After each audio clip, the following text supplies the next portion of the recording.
Welcome to Pax Europiana here from Austria. This is in front of Austrian Parliament here with my NATO flag.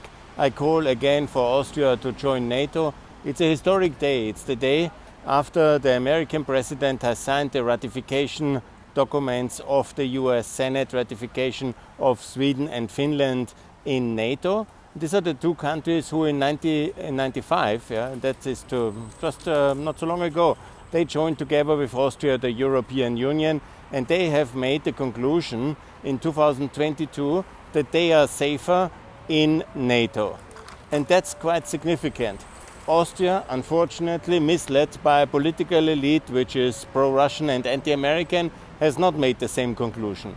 It's very astonishing, actually, that the two neutral countries in the north, where also Sweden doesn't have a border with Finland, but they decided for solidarity reasons. Solidarity in security issues is not a word which is in big demand here in Austria, because we are also defended by others, by our NATO and EU allies, by Ukraine, but this doesn't matter. We are quite happy among ourselves here in a kind of Swiss, kind of Alpine style loneliness, and we don't care. That is the conclusion I have to make from the Austrian political class when you look at what they are doing and how they are acting in this moment. Obviously they are afraid for their electoral success because NATO is not so popular in Austria. It's only about 16% of support, and I have got already 92 signatures for my introduction of a people's petition. I understand, there is, of course, that can be a topic which can be abused by an Austrian populist party paid by Putin. And so they're all afraid and nothing is changing. And then they design something like a own European defense security structure just parallel to NATO, just for Austria, Malta, Cyprus and Ireland.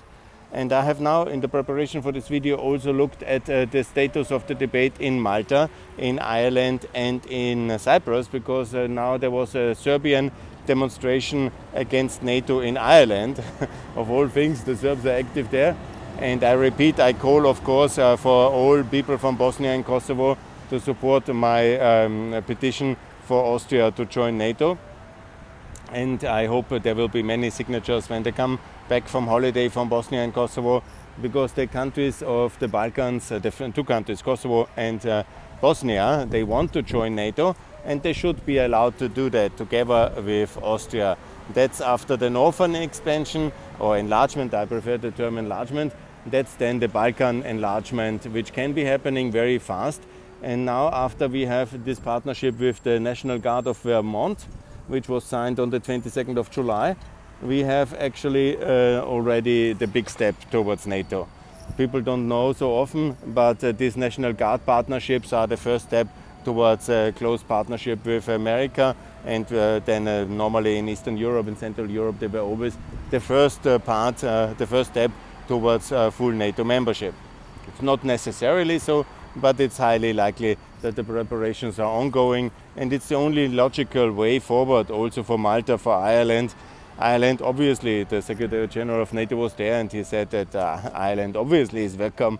It's anyhow protected by the American and by the British Navy. And of course they have some anti-British prejudices, but should we really take so much care for that one? We were a lot of solidarity with Ireland during the Brexit situation. They should also show solidarity now and also explain that to the population.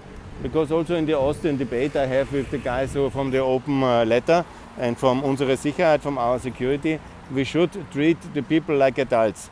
Austrians are adults, the ones who can vote. There's of course also young people and there's less reasonable people.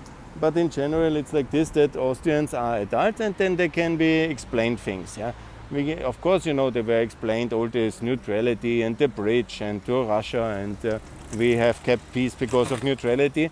They learned it in school because that's the state narrative and ideology which was taught to the Austrians for generations now, in order to explain why we have this state treaty and also the neutrality. But it's not true. We can have UN institutions in Austria even when we are in NATO, because America has the seat of the United Nations, by the way, and France and also Germany. It's not only Switzerland which is UN seat, and Switzerland was only coincidental because they had the League of Nations seat before, and the the Americans didn't want to agree on Paris for many reasons in '45. So that's the situation, and so we can keep our institutions, the international institutions. They will be not needed to. No UN institutions has to go because Austria joins NATO. We will be just going on like a normal country, but we have confronted this kind of lie of neutrality, which that neutrality would be good for us, and that neutrality was something we wanted. We never wanted it. It was the only price and the only way to get the Soviets out. And sure, we wanted to get the Soviets out. That was really very important, yeah, because they were, after some years of liberation, or the moment of liberation, they were already an occupying power like in all of Eastern Europe. And Eastern Austria was occupied, also Vienna was occupied. So it was extremely important to get them out, and so we got them out, and that was historic. It was the Americans who pushed for that. It was the American ambassador crying for that, yeah. And it was really very much the Americans who allowed it. They were defending Austria. They gave a security guarantee to Austria after that, and so all these things are the fact of history. I've read all the available documents and books about it to my best knowledge. Maybe there's more. And there are greater scientists and political experts, and I'm an economist ultimately, interested in security issues and a political activist. But I know exactly that the Austrian People's Party was in favor after the EU membership, also NATO membership. That was logical. It was Mock's line. It was all very good, but then happened the change, the so-called Wende with Jörg Haider, and the Kosovo war, and there was a lot of, and then the rise of Putin, and so it was no longer so popular. And then Schüssel went to the east, and he went to Putin, and so everything was, of course, like it was, yeah.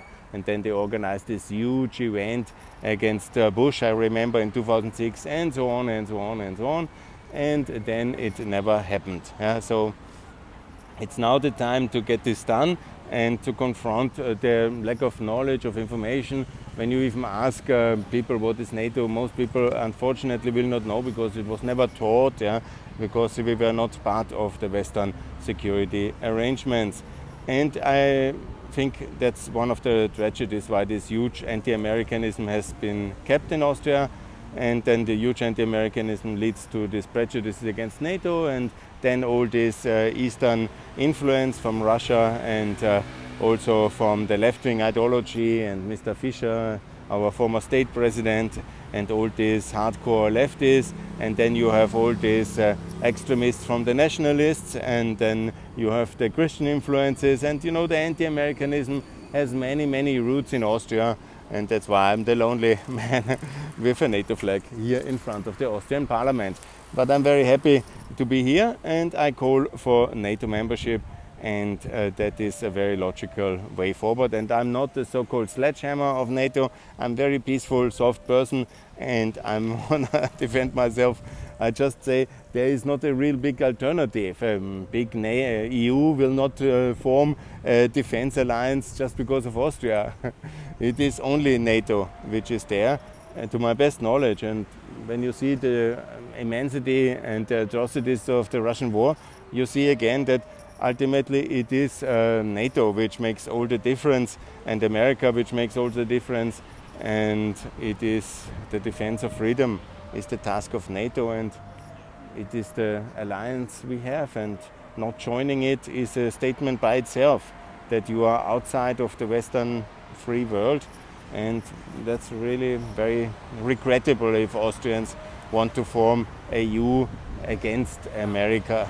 And actually, if you want to be with, because I'm afraid that Trump might win, and I'm afraid as well, it is hopefully not. And situation is that we should have a stronger EU then. Yes, let's have a stronger NATO, and the EU joining NATO already, because then the EU will be much better already prepared for America, which will be tilting away from this Russian, also towards Russia again under Trump, because he's a Russian asset. Let's never forget that. Good.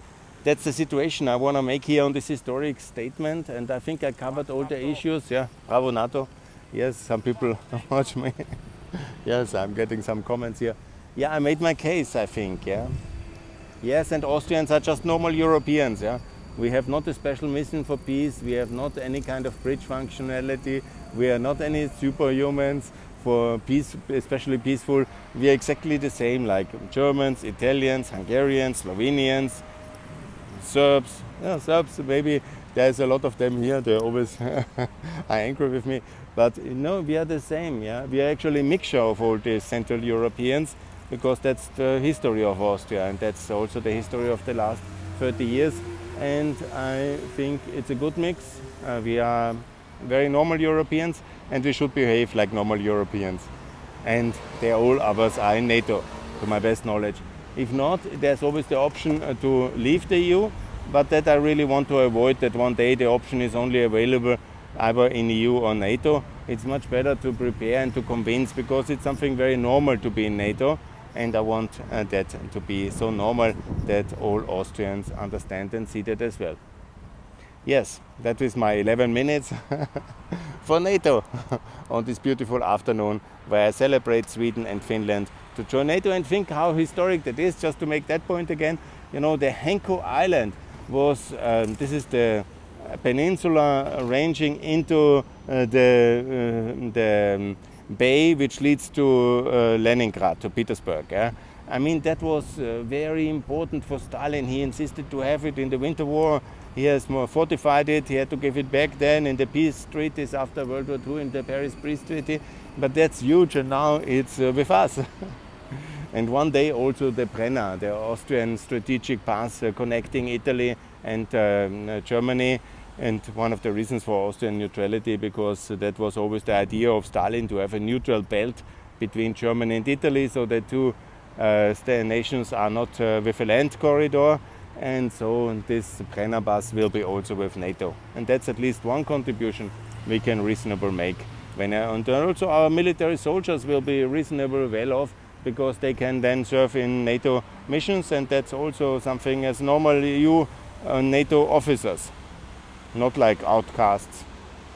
And by the way, I'm in favor of Kosovo and Bosnia joining together with us. That will be the Balkan enlargement, the Balkan peace enlargement, and that's, I think, the way forward, because we anyhow have the security responsibility via the treaty after the wars with KFOR and YFOR, and Austria puts a big contingent there, and the logical point would be then, also historically it's very logically, and so the three countries together to be in NATO and to no longer be a bad example for Serbia, that there is an option to be EU member.